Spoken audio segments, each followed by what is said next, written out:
今仔日增加到874例本土病例，搁来创下到历史的新高。其中，这个新北市是占360例上多。为着要来确保到医疗量能充足，新北市长侯友宜来宣布，要全面来启动到居家的照护。早起，新北市政府召开到记者会，市长侯友宜甲卫福部长陈时中共同来宣布，针对到轻症者的居家照护正式来启动。请启动。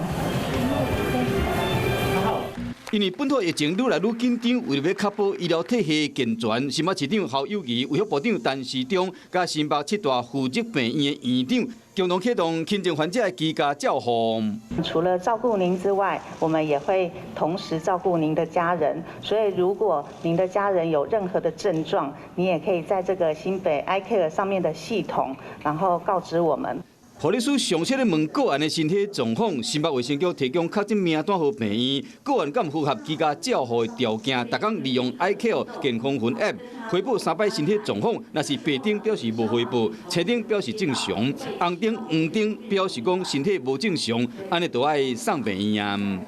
我们居家照顾，我们还是一样，该做的筛检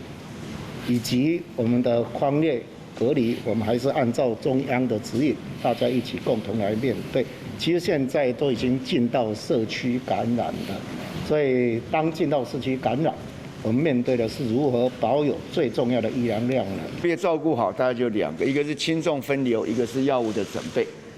那轻症分流是怎么样重要呢？因为相对的轻症能够在居家把它照顾好来。因为新北市社区体检站4月11到12一天的阳性率为0.94%到1.35%，有明显的升悬。4月11开始，新北市居家照护器营运到即马目前已经收治150个人。面对开放边境，同时兼顾经济安全的生活，中央甲地方合作，透过轻症居家的照护，将目标放伫卖出现重症加死亡的个案。华视新闻看起来，赶快订阅我们的华视新闻 YouTube 频道，欢迎按赞、订阅、开启小铃铛，最新最及时的资讯要提供给你。